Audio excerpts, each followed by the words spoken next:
August 6, 1942. The aircraft carrier Shokaku sat anchored in Truck Lagoon, its flight deck empty, its hangar bays quiet. Below deck, in a cramped conference room thick with cigarette smoke, 5 Japanese naval officers sat around a table covered with maps, casualty reports, and intelligence summaries. They had been meeting for 3 hours. No one had spoken for the last 10 minutes. Finally, Rear Admiral Tamon Yamaguchi broke the silence. "Gentlemen, we need to acknowledge what these numbers are telling us. The war is lost." The room remained silent. No one contradicted him. No one had to. They all knew. August 6, 1942 marked exactly 2 months since the Battle of Midway, and the implications were finally becoming undeniable. Japan had lost the war's initiative, possibly forever. And the terrible irony was that Pearl Harbor, the attack that was supposed to cripple American naval power, had instead guaranteed Japan's eventual defeat. To understand how these admirals reached this devastating conclusion, we need to go back 8 months, to December 7, 1941. That morning, Admiral Isoroku Yamamoto's carefully planned strike achieved tactical brilliance. Japanese aircraft sank or damaged 8 American battleships. They destroyed 188 aircraft. They killed 2,403 Americans. The attack was executed almost perfectly. Almost. The critical failures became apparent immediately to those paying attention. The American aircraft carriers weren't in port. Enterprise, Lexington, and Saratoga were at sea, untouched. The massive fuel storage facilities at Pearl Harbor, containing millions of gallons of oil, weren't targeted. The submarine base was ignored. The repair facilities remained intact. Yamamoto himself reportedly said after the attack, "I fear all we have done is to awaken a sleeping giant and fill him with a terrible resolve." Many historians debate whether Yamamoto actually said those exact words, but Japanese naval intelligence documents from early 1942 showed that Japan's senior admirals understood they had a narrow window of opportunity. Intelligence estimates suggested Japan had 6 to 8 months before American industrial production would begin to overwhelm Japanese advantages in training, experience, and positioning. 8 months. By August 1942, that window had closed. The Battle of Midway in early June 1942 was the catastrophic turning point. Japan lost 4 fleet carriers: Akagi, Kaga, Soryu, and Hiryu. These weren't just ships. They were irreplaceable combat platforms crewed by irreplaceable pilots. Japan entered the war with 10 fleet carriers. By August 1942, they had 6, and 2 of those were damaged. The United States, meanwhile, was building carriers at a pace that stunned Japanese naval planners. In that conference room on August 6th, the admirals reviewed intelligence reports that revealed the true scope of the disaster. American shipyards had over a dozen fleet carriers under construction. Essex-class carriers, larger and more capable than anything Japan could build. The first ones would enter service in early 1943. By 1944, the United States would have numerical superiority so overwhelming, the Japanese defensive strategy would become impossible. But the carrier numbers were just the beginning. The intelligence reports detailed American aircraft production. In 1941, American factories produced approximately 19,000 military aircraft. Japanese factories produced about 5,000. But the gap was widening exponentially. American production was accelerating while Japanese production struggled to even maintain current levels. By 1943, intelligence estimates suggested the United States would produce 85,000 aircraft annually. Japan would produce perhaps 16,000 if everything went perfectly. Captain Mitsuo Fuchida, who had led the air attack on Pearl Harbor, was present at this August meeting. He had been wounded at Midway and was recovering, but his tactical expertise was needed for planning. Fuchida presented an analysis that devastated morale. Japanese naval aviation had begun the war with approximately 3,500 highly trained carrier pilots. These men had trained for years. They were arguably the best carrier pilots in the world in December 1941. By August 1942, roughly 40% of them were dead. Killed at Coral Sea, Midway, and in the grinding attrition of the Solomon Islands campaign. The survivors were exhausted, flying multiple missions per day with inadequate rest. Meanwhile, Japanese pilot training programs were producing maybe 100 new carrier-qualified pilots per month. And these new pilots had perhaps 200 hours of flight time, compared to the 800-plus hours the veterans had accumulated before the war. American pilot production told a different story. The United States was training thousands of pilots monthly. Their training wasn't as intensive initially, but the sheer numbers meant that American losses could be replaced rapidly. Japanese losses couldn't. Every experienced Japanese pilot lost was effectively irreplaceable. Fuchida calculated that at current attrition rates, Japan would run out of experienced carrier pilots by mid-1943, regardless of how many carriers they had. The submarine warfare numbers were equally grim. Japanese submarines had achieved minimal success despite sophisticated designs. They were used primarily for fleet support rather than commerce raiding. Meanwhile, American submarines were beginning to strangle Japanese merchant shipping. Japan's economy depended entirely on imports: oil from the Dutch East Indies, rubber from Malaya, rice from Indochina, iron ore from multiple sources. All of it had to be shipped through waters increasingly dominated by American submarines. Admiral Yamaguchi presented shipping loss statistics. In January 1942, Japan lost 15 merchant ships. By June, they were losing 30 ships per month. By August, the rate had increased to 40 ships monthly. The trend line was terrifying. At this rate, by 1944, Japan wouldn't have enough merchant shipping to maintain basic economic function, much less support military operations. And Japan's shipbuilding capacity couldn't keep pace. They could build perhaps 200,000 tons of merchant shipping per year. They were losing 300,000 tons per year, and the losses were accelerating. The strategic situation was equally dire. Japan had conquered vast territories in 6 months: the Philippines, Malaya, Singapore, the Dutch East Indies, Burma, and numerous Pacific islands. This expansion created a defensive perimeter thousands of miles long. Defending it required dispersing Japanese forces across dozens of garrisons, many in isolated locations that were difficult to supply and impossible to reinforce quickly. The Americans, by contrast, could concentrate their forces. They could choose where and when to attack. Japan had to defend everywhere. This fundamental asymmetry meant that even with equal forces, the Americans had the advantage. But forces weren't equal. American strength was growing. Japanese strength was declining. The mathematics were inescapable. One admiral raised the possibility of negotiated peace. Perhaps if Japan proposed returning some conquered territories, the United States might agree to a ceasefire. The suggestion was met with bitter laughter. The admirals had all read the intelligent summaries of American public opinion. Pearl Harbor had enraged the American public in ways Japanese planners hadn't anticipated. The attack, meant to demoralize America into negotiating, had instead created absolute determination to destroy Japan completely. American bonds were oversubscribed. Factories were running 3 shifts. Women were entering the workforce in unprecedented numbers. There would be no negotiated peace. America wanted unconditional surrender. The meeting turned to the question of what went wrong. The attack on Pearl Harbor had achieved its tactical objectives, but strategically it had been catastrophic.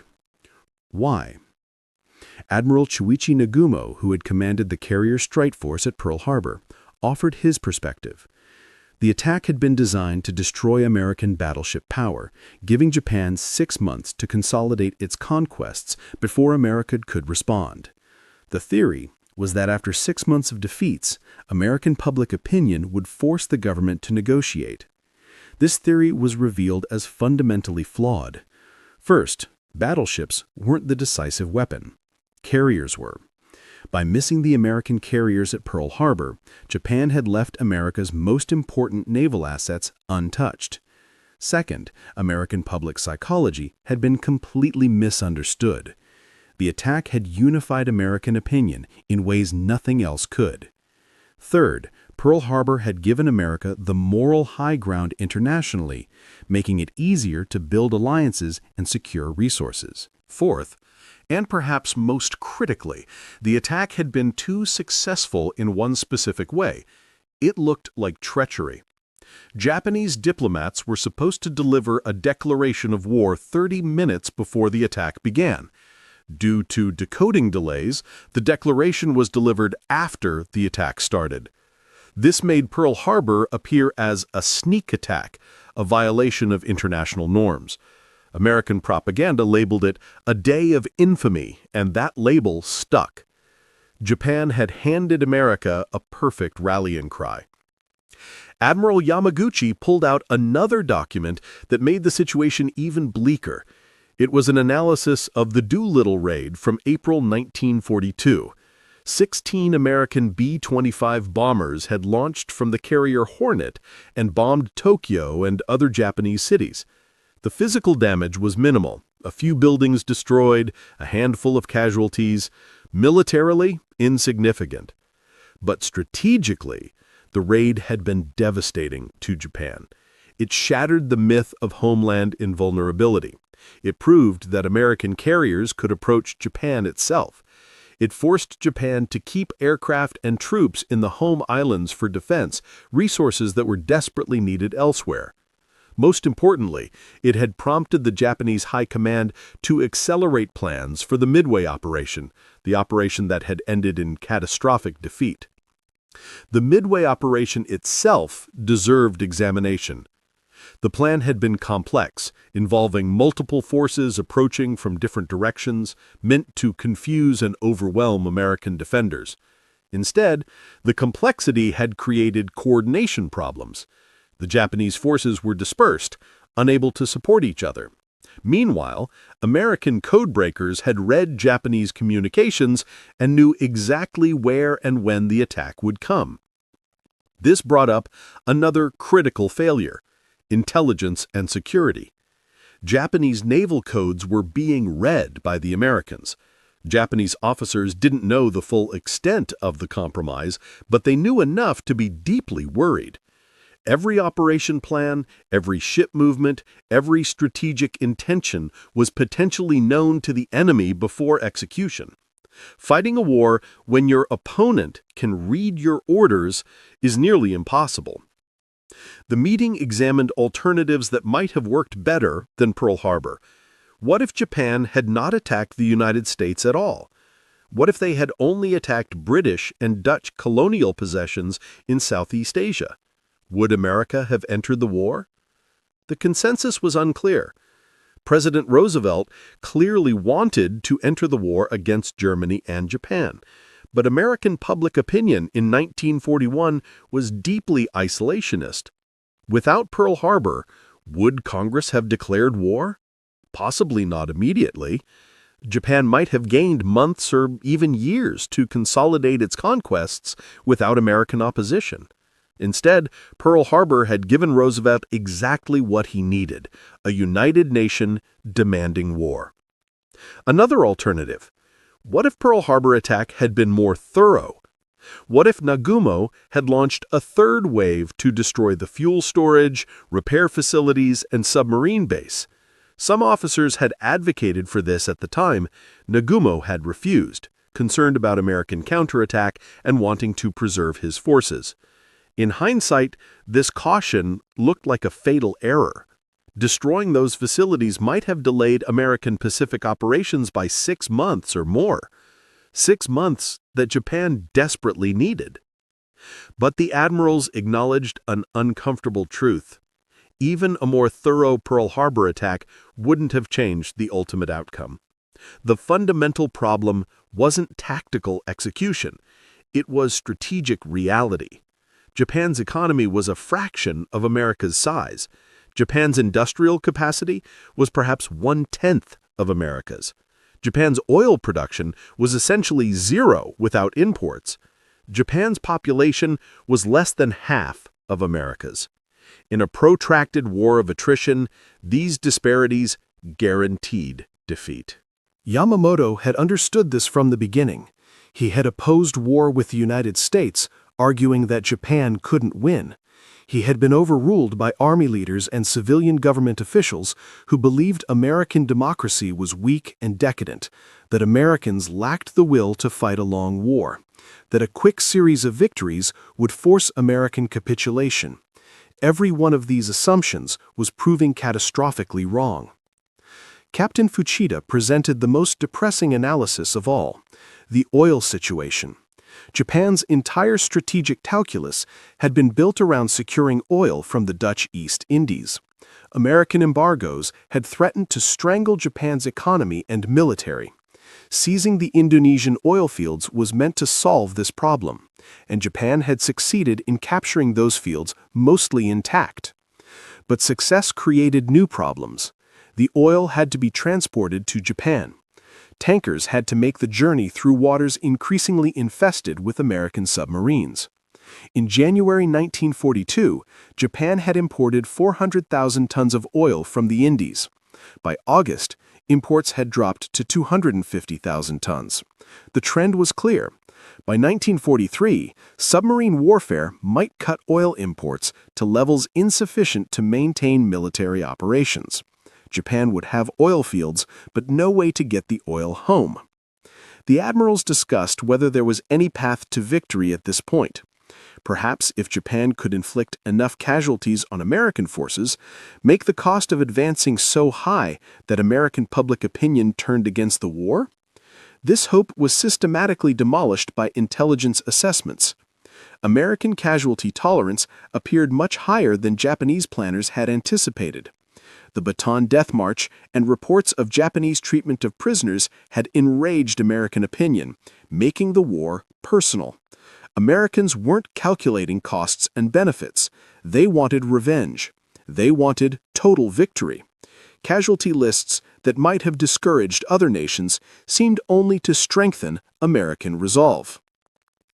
Moreover, American tactics were evolving to minimize casualties. American forces weren't engaging in suicidal banzai charges.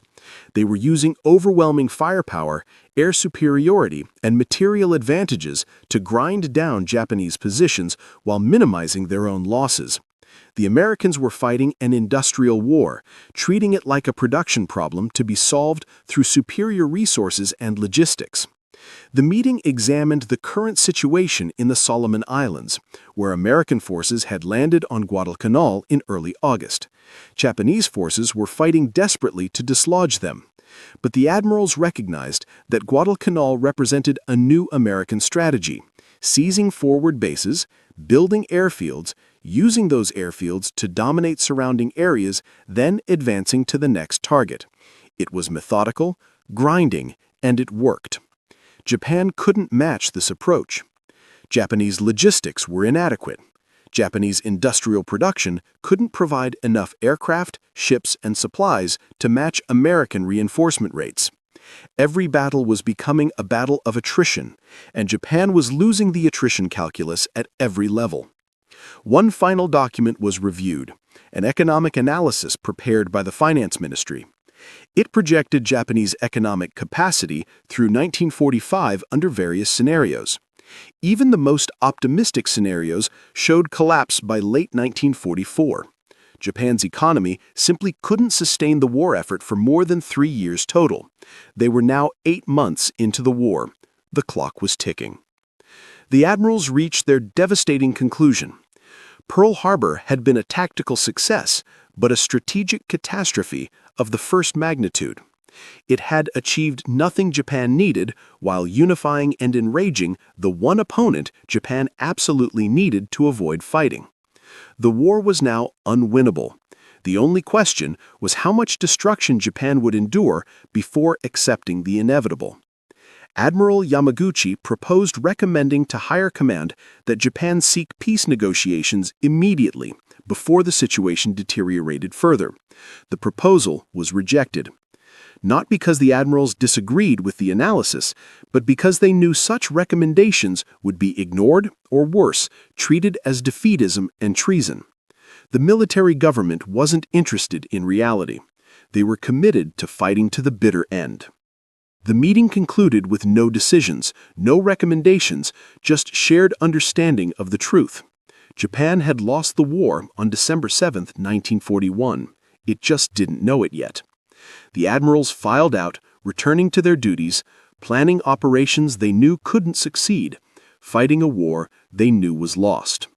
August 6, 1942, the day Japanese admirals knew with certainty that Pearl Harbor had been their nation's fatal mistake.